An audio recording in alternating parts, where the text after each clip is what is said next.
오늘도 주님의 전에 올라오신 여러분을 주님의 이름으로 환영하고 축복을 드립니다. 오늘 마가복음을 쓴 마가는 길에 대해서 대단한 관심을 갖고 있습니다. 예수님께서 걸어갔던 그 모든 여정길을 가면서 예수님의 제자의 삶은 과연 어떠한 삶을 살아가야 되는가 하는 것을 우리에게 잘 말해 줍니다. 오늘 본문의 말씀도 길 위에서 쓰여진 말씀입니다. 바디메오를 통해서 예수님을 따르는 제자의 아름다운 본을 우리에게 보여주고 있습니다. 그런데 참 흥미로운 점은 이 바디메오는 유대인 중에서 보잘것없는 사람입니다. 존경받는 사람도 아니고 12 제자 중에 한 사람도 아니고 또 갈릴리에서부터 예수님을 따라 올라온 제자들도 아니란 말입니다. 그럼에도 불구하고 마가복음을 쓴 이 마가는 바디메오에 대해서 지대한 관심을 갖고 있음을 우리가 보게 됩니다. 바디메오는 앞을 보지 못하는 시각장애인입니다.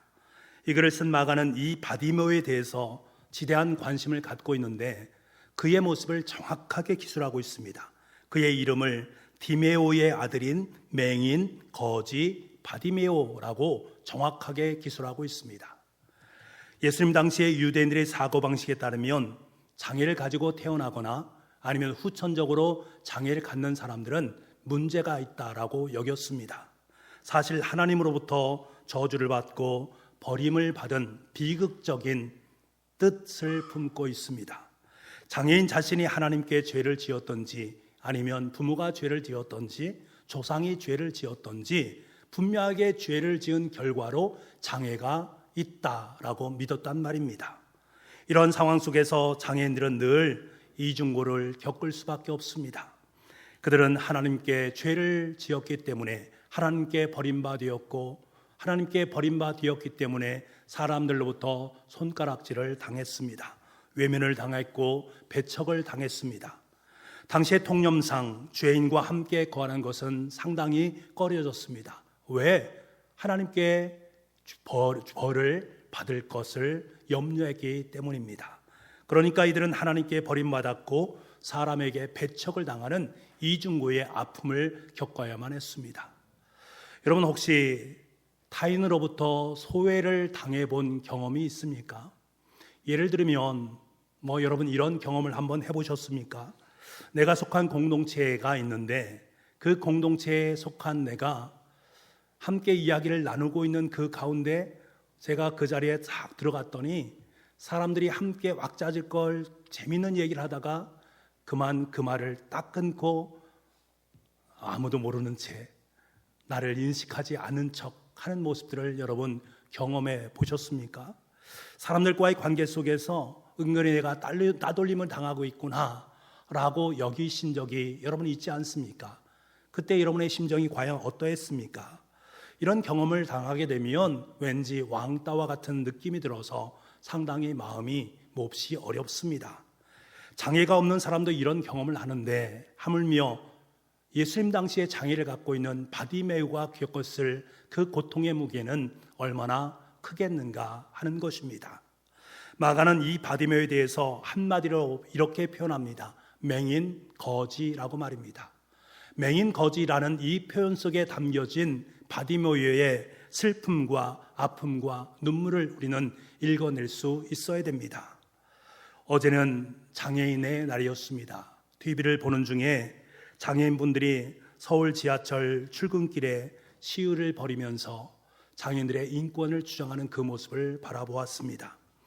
이들이 오죽했으면 가장 복잡한 그 출근길에 그 지하철 도상에서 이런 시위를 벌일까 생각하니까 너무나도 마음이 무겁고 힘이 들었습니다. 어떤 분이 이런 장애인들의 시위를 바라보면서 많은 분들이 불편을 토로하고 그들을 나무라는 그 모습을 바라보면서 그분의 마음이 몹시 상했나 봅니다. 그러면서 자신이 겪었던 옛날 일을 적은 것을 제가 본 적이 있습니다. 이분이 호주에서 경험한 것인데요, 이렇게 적어 놓았습니다. 호주에 있을 때 일반 버스 기사님이 장애우를 태우기 위해 시간보다는 그의 안전을 위해 안전하게 벨트까지 채워주고 운행하는 모습이 뇌리에 떠나지 않았습니다. 같이 버스에 타고 있던 사람들도 그 상황을 당연스럽게 여기고 있었습니다. 장애인들은 그들이 처한 상황과 사회의 무심한 시선에 불편함이 느꼈겠지만 그들이 소리치고 불편함을 호소하지 않으면 그들의 상황은 계속 정체되고 앞으로도 그럴 것입니다. 그러면서 그가 마지막으로 강조한 그것이 제 마음 깊이 아로새겨졌습니다. 장애인은 선천적인 장애인보다 후천적인 장애인이 더 많다는 사실을 알고 계십니까? 여러분, 저는 여러분에게 타인을 불편하면서 하면서까지도 내 자신의 이익을 위해서 살아가는 그 삶, 그것이 바르다 그르다 그것을 말씀하고자 하는 것이 아닙니다. 이들이 가져야 될 삶의 상실감, 아픔이라는 것을 우리가 함께 느낄 수 있는 그 마음, 그 긍휼의 마음이 있어야 됨을 여러분께 말씀드리는 것입니다.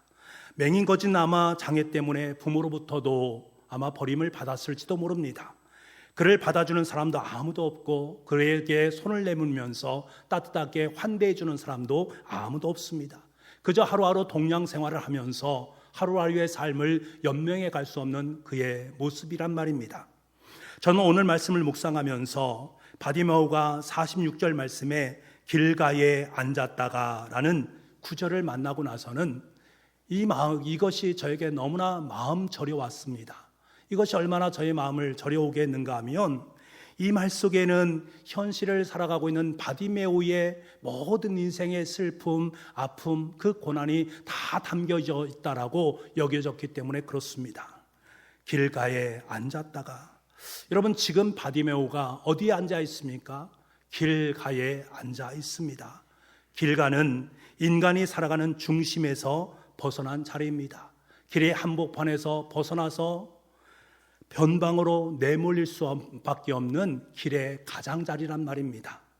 왜 바디메오가 그 자리에 있을 수밖에 없었는가? 그가 그 자리에 있을 수밖에 없었던 그 이유는 이 세상에 그를 위한 자리가 없었기 때문입니다. 길 한복판에는 소위 온전한 사람, 힘 있는 사람, 잘난 사람들이 그곳에 있기 때문에 그 도상에서 함께 공존할 수가 없는 것입니다. 바디메오는 그 중심길에 함께 설 수가 없었습니다. 그가 길 중심에 선다 해도 앞을 보지 못하기 때문에 사람들에게 이리 치이고 저리 치이는 결과 그는 길가로 물러날 수밖에 없는 형국이란 말입니다. 그곳에서 손을 다시금 내밀어서 얘야 나와 함께 가자, 내가 너에게 힘이 되었으면 좋겠다 라고 말하는 그 동료 한 사람이라도 있었으면 힘이 날 터인데 그러한 사람이 한 사람도 없단 말입니다. 그러니 길가로 밀려나 그곳에 앉아 있을 수밖에 없단 말입니다. 여러분 지금 우리의 현실이 어떠합니까? 길 한복판은 전부 힘이 있고 능력 있는 사람들이 차지하고 있습니다. 그들은 그 위에서 더 좋은 길을 차지하려고 이전투구의 삶을 살아가고 있습니다. 바디메오와 같은 사람들을 길 중심에 서도록 그대로 내버려 두지 않습니다. 그래서 어쩔 수 없이 길가에 머물러 앉아서 그곳에서 사람들을 바라보면서 손을 내밀어서 그 묵은 것을 취득하고 그것으로 하루하루의 삶을 살아가고 있는 것입니다. 여러분 길가로 밀려난 이 바디메오의 아픔이 느껴지십니까? 우리 주변에는 바디메오와 같이 길가로 밀려난 사람들이 너무나 많이 있습니다. 세상의 중심에서 변방으로 밀려나서 하루하루 바디메오처럼 살아가는 슬픔을 품는 사람들이 의외로 많이 있단 말입니다. 이들에 비해 우리는 하루하루 부족함이 없이 삶을 살고 있습니다. 길 한복판에 서서 인생의 주인공 마냥 이 땅의 삶을 살아가고 있습니다. 때로는 너무나 많이 먹고 잘 지내서 살을 어떻게 뺄까 고민하고 있는 우리네 인생을 만나게 됩니다. 그러면서도 세상을 살아가는 우리는 더 잘 먹고 더 잘 살기 위해서 분투하고 있고 더 높이 쌓아가려고 애쓰고 수고하는 인생의 한복판에 서 있는 우리들의 모습을 만나게 됩니다. 여러분 혹시 이러한 우리를 바디메오의 입장에서 바라보신 적이 있습니까? 그 바디메오의 자리에서 이 땅의 한복판을 살아가고 있는 사람들의 웃음소리를 듣는 그 입장을 여러분 단 한 번이라도 생각해 보신 적이 있습니까? 그 길가에서 예수님께서 그와 함께 하시면서 사람들을 바라보시면서 느꼈을 그 감정을 여러분 한 번이라도 생각해 보신 적이 있습니까? 과연 예수님께서는 그들을 바라보시면서 어떻게 하셨고 어떻게 행동하셨을까? 길가에 앉아있던 바디메오는 예수님이 지나가는 소리를 듣게 되고 다윗의 자손 예수여 나를 불쌍히 여기소서라고 있는 힘을 다해서 소리를 칩니다. 사람들은 꾸짖습니다. 조용히 하라고 말합니다. 하지만 그는 더욱더 큰 소리로 예수님께 외칩니다. 다윗의 자손이여 나를 불쌍히 여기소서라고 말입니다. 바디메오는 예수님이 누구인지를 정확히 알았습니다. 자신에게 아무런 능력도 없고 힘도 없지만 나를 구원하실 분은, 내 병을 고쳐주실 분은 바로 예수님이다라는 사실을 분명히 인지했기 때문에 그 예수님을 향해서 큰 소리로 고함을 쳤던 것입니다.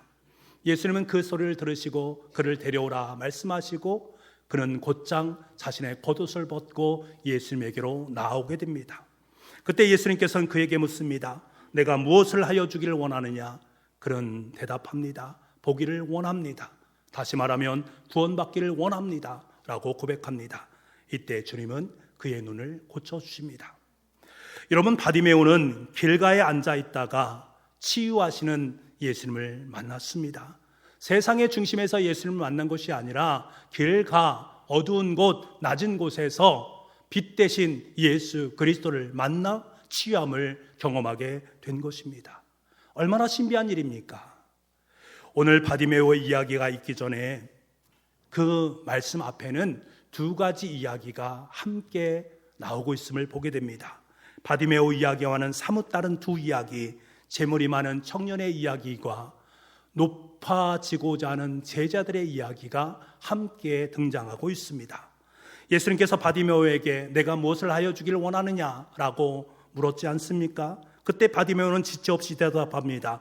보기를 원하나이다. 그러자 예수님께서 가라, 내 믿음이 너를 구원하였느니라 라고 말씀하십니다. 지금 바디메오는 내 자신에게 가장 필요한 것이 무엇인가를 정확하게 알았고 그 정확한 것을 하나님 앞에 예수님께 부탁을 드렸고 예수님은 그 요청에 응답을 하셨습니다. 그런데 재미있는 것은 오늘 본문 앞에 나오는 이 세베대의 아들인 야고보와 요한의 이야기를 보게 되면 그들이 예수님께 뭐라고 말합니까? 선생님, 우리가 요구하는 것은 무엇이든지 다 해주시기를 바랍니다. 당신께서 우리가 요구하는 모든 것을 다 해줄 줄 믿습니다 라고 고백합니다. 그러자 예수님께서는 그들에게 뭐라고 묻습니까? 너희에게 무엇을 하여 주기를 원하느냐? 여러분, 바디메오에게 물었던 그 질문을 똑같이 그들에게 질문하고 있습니다. 그러자 야고보와 요한이 대답합니다. 주의 영광 중에서 우리를 하나는 우편에 하나는 좌편에 앉게 하여 주옵소서. 이 말이 무슨 말입니까? 예수님께서 로마 군인들을 다 몰아내고 유대인의 정권을 세우게 된다면 자기 형제들을 그곳에 좌의정과 우의정에 앉혀주십시오. 12 제자 중에서 가장 높은 영광과 권력을 좀 주십시오 라고 고백을 하고 있는 것입니다. 그래서 예수님께서 뭐라고 말씀하십니까? 너희는 너희가 구하는 것을 알지 못하는도다 라고 말씀을 하고 있습니다. 여러분, 바디메오와 이 제자들의 모습이 사뭇 다릅니다. 제자들은 지금까지 예수님과 함께 살았습니다. 하지만 그들은 자신이 구하는 것이 무엇인지조차도 알지 못했습니다. 하지만 바디메오는 정확히 자신이 구할 것이 무엇인가를 알았습니다. 여러분, 무엇이 이와 같은 차이를 낳게 한 걸까? 무엇이 이 바디메오와 예수님의 제자들의 삶의 차이를 보인 것일까? 그들이 선 자리가 달랐기 때문입니다. 야고보와 요한은 12 제자 중에서 예수님으로부터 신뢰와 사랑을 받았던 제자였습니다. 예수님께서 자신을 사랑하고 자신을 신뢰한다라는 사실을 알고 있기 때문에 예수님께서 모든 것을 들어주실 것으로 알고 있었단 말입니다. 그런데 정작 이것이 그들의 눈을 멀게 했습니다. 그들은 예수님과 함께 있으면 자신들이 세상의 중심에 서서 모든 것을 할 수 있다라고 착각하고 있습니다. 그러니까 이들이 선 자리가 그들의 눈을 가렸고 바라지 말아야 될 것을 바라게 되었고 구하지 말아야 될 것을 구하는 어리석음으로 그들의 인생을 전락시키고 있습니다. 반면에 바디메오에게는 아무것도 없습니다. 의지할 것도 없고 의지할 사람도 없습니다. 근본적으로 의식주의 그 문제조차 해결할 수 없습니다. 여러분, 그가 바라고 소망하는 것이 얼마나 많이 있겠습니까? 예수님께서 내가 무엇을 바라느냐라고 말했을 때에 그는 바라고 싶은 것이 너무나 많이 있습니다. 왜? 당장 그의 삶 속에 필요한 것이 너무나도 많이 있었기 때문에 그렇습니다. 하지만 바디메오는 예수님에게 이것들을 구하지 않았습니다. 그가 앉아 있었던 길가에서 보니 자신의 문제가 다 보이기 시작한 것입니다. 그 길가라는 자리에 서서 보니 세상에 있는 인생의 군상들의 모습이 고스란히 다 보이는 것입니다. 그러니 지금까지 가장 필요한 것이 의식주의 문제인 줄 알았는데, 하루하루 구걸하며 살아가는 그 삶이 최고인 줄 알았는데, 길 중심에 서는 것이 가장 중요한 것임을 알았는데, 그런데 지금까지 그것을 다 뒤로하고 예수님을 만나고 나니까 예수님에게 가장 필요한 눈뜸, 다시 말하면 구원의 문제를 구하고 있는 그의 모습을 보게 됩니다. 주님은 분명히 말씀하십니다. 가라, 내 믿음이 너를 구원하였느니라. 바디메오가 선 그 자리가 바로 예수님의 구원의 역사가 이루어진 현장이 되었다라는 거예요. 구원의 자리였다라는 것을 우리에게 말씀해 주고 있습니다. 여러분, 이렇게 보면 누가 진짜 맹인인가? 야고보와 요한이 맹인인가? 아니면 바디메오가 맹인인가? 육신적인 면으로 보게 되면 바디메오는 눈먼 사람이었습니다. 야고보와 요한은 눈이 밝은 사람이었습니다. 하지만 세상의 진리를 보게 되면 바디메오는 눈이 뜬 사람이었고 반면에 제자들은 눈이 감긴 사람들입니다. 바디메오는 세상의 가장자리로 밀려났지만 그 자리에 있었기 때문에 세상을 제대로 볼 수가 있었고, 반면에 야고보와 요한은 세상의 중심에 있었기 때문에 그 세상의 중심에서 착각하는 삶을 살게 되었던 것입니다. 바디메오는 주님으로부터 부름을 받게 되고 곧바로 겉옷을 벗어버리고는 예수님께로 나왔습니다. 그런데 오늘 본문의 말씀에 보게 되면 그 앞부분에 부자 청년의 이야기가 등장하는 것을 보게 됩니다.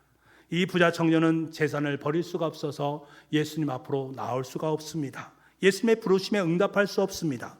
하지만 바디메오는 유일한 자신의 재산인 겉옷을 다 벗어버립니다. 더 나아가서 예수님께서 바디메오에게 이제 너 나았으니까 너 갈 길로 가라 라고 말합니다. 하지만 그는 자신의 갈 길이 세상이 아니라 자신의 갈 길은 바로 예수님 곁이라는 사실을 깨닫게 되고 예수님을 따르게 됩니다. 이에 반해서 부자 청년에게 주님은 뭐라고 말씀하십니까? 야, 나를 따라라. 나를 따랐으면 좋겠다 라고 말씀합니다.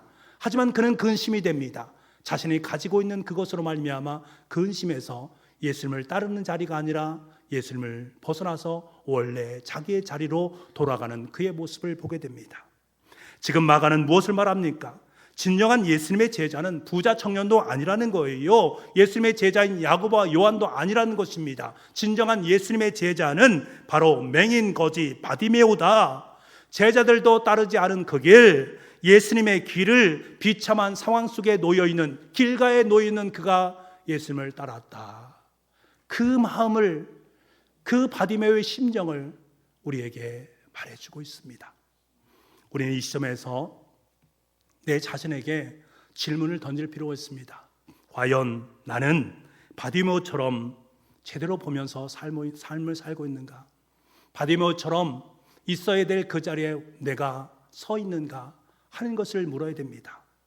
행여 부자 청년처럼 자신이 쌓아놓은 물질로 말미암아 내 옆에 계신 예수 그리스도를, 그분의 구원을 체험하지도 못하고 깨닫지 못하는 그러한 삶을 살고 있지는 않는지, 행여 야고보와 요한처럼 으뜸이 되고자 하는 마음 때문에 정작 주님께서 원하시는 것이 무엇인지조차도 알지 못하고 자신의 만족과 유익만을 위해서 구하는 인생의 모습은 아닌지, 여러분, 우리는 질문을 해야 됩니다.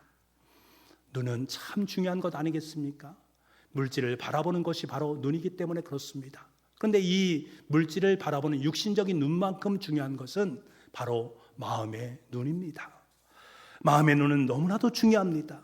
내 마음이 얼마나 중요한가 하면 내 마음의 변화에 따라서 우리 인생이 결정이 납니다.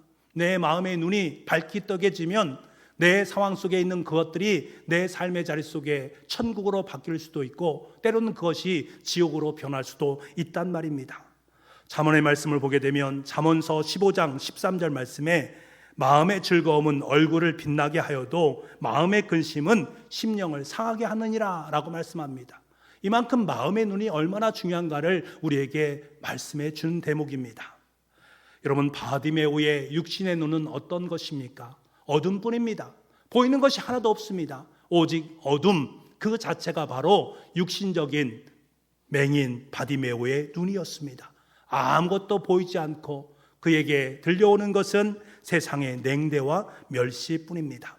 하지만 여러분, 바디메오는 마음의 눈이 뜨여진 사람입니다. 마음으로 세상을 보았습니다. 마음으로 세상을 바라보니 그 속에서 일하시고 계시는 예수 그리스도를 만나게 된 것입니다. 야고보와 요한도 제대로 보고 있다고 확신했습니다. 예수님께서 무엇을 원하시는지, 함께 생활하면서 예수님께서 무엇을 가장 귀하게 여기시는지, 내 인생 속에 내가 확실히 구해야 될 것이 무엇인가를 잘 알고 있다라고 여겼습니다만 실상 그들은 마음의 눈이 멀어 있는 상태였습니다. 여러분, 지금 여러분은 세상을 과연 어떻게 바라보고 계십니까? 세상 속에 담겨져 있는 진리를 바라보고 계십니까? 세상 속에 있는 하나님 나라를 보고 계십니까? 지금도 세상에서 그 인생의 한복판, 아니 길가에서 여전히 우리와 함께 일하시고 역사하고 계시는 하나님의 손길을 여러분 느끼고 계십니까? 마음의 눈이 감겨 있으면 육신의 눈이 아무리 밝다 할지라도 인생을 바르게 살아갈 수 없습니다. 반면에 육신의 눈이 어두워도 마음의 눈이 밝으면 우리는 얼마든지 예수 그리스도의 참된 제자로서의 삶을 살아갈 수 있습니다. 바라기는 저와 여러분의 마음의 눈이 활짝 뜨이길 원합니다. 세상을 제대로 바라볼 수 있기를 원합니다. 세상 속에서 일하시는 예수 그리스도를 만날 수 있기를 원합니다. 그래서 주님께서 나를 따르라 라고 말씀하실 때에 주님을 따를 수 있는 멋진 제자의 삶을 살아갈 수 있기를 원합니다. 중요한 것은 내 마음의 눈이 바르게 예수님을 바라보게 되어지면 내가 서 있어야 될 자리를 바르게 찾을 수가 있습니다. 마음의 눈이 제대로 뜨일 때에 주님께서 원하시는 자리애로 내 인생이 나아갈 수 있습니다. 많은 사람들은 세상의 중심에 우뚝 서기를 원합니다. 왜? 그곳에 모든 것이 있기 때문입니다. 권력도 있고 돈도 있고 행복도 있고 미래도 있습니다. 그래서 사람들은 이곳에 서기 위해서 부단히도 애를 씁니다. 하지만 문제는 이 자리를 과연 주님께서 기뻐하고 계시는가? 이 자리는 부자 청년의 자리요, 야고보와 요한이 추구하던 자리였습니다. 주님께서는 그 자리가 아니야 라고 우리에게 말씀하시면서 정반대의 자리를 가르쳐 주고 있습니다. 주님의 관심사는 길가에 있습니다. 주님의 관심사는 바디메오에게 있습니다. 바디메오가 있는 그 자리, 소외된 사람들과 연약한 사람들이 흘리는 눈물의 그 자리에 주님은 관심을 가지고 계십니다. 그래서 여러분, 우린 때로는 내가 걸어가는 인생의 한복판 길에서 길가로 나아갈 수 있는 은혜가 있어야 합니다. 길가의 자리에 서서 주님께서 과연 어떻게 일하시고 계시는가 하는 것을 만날 수 있어야 됩니다. 장애인들이 서 있는 자리, 연약한 자들이 있는 자리, 눈물을 흘리면서 여전히 하루하루의 삶을 살아가고 있는 그분들의 자리로 우리가 함께 나아가서 그분들의 심정을 헤아릴 수 있는 은혜가 우리 가운데 있어야 됩니다. 그때 비로소 세상은 제대로 보이기 시작하고 하나님이 보이기 시작합니다. 그때 비로소 내가 서야 될 자리가 어디이고 내가 관심을 가져야 될 자리가 어디이고 내 삶의 가장 중요한 그분이 나와 함께하는 자리가 어디인 것을 분명히 깨닫게 됩니다. 사랑하는 북부가족 여러분, 길가로 내려가시기 바랍니다. 세상의 가장자리로 내려가 보시기 바랍니다. 높이 더 높이 올라가려고 하지만 마시고 낮게 더 낮게 내려가기를 힘써 보시기를 바랍니다. 그리고 그곳에서 지금도 여전히 일하고 계시는 예수 그리스도를 만나실 수 있는 은혜가 있기를 원합니다. 그러므로 말미암아 어두웠던 내 마음이 활짝 뜨여지는, 영적인 눈이 띄어지는 은혜를 경험할 수 있기를 원합니다. 그리고 나를 따르라 말씀하시는 주님의 말씀에 기쁨으로 순종하면서 이 땅에서 가장 멋지고 가장 아름답고 귀한 예수님의 제자로 살아갈 수 있는 저와 여러분 될 수 있기를 간절히 소망합니다.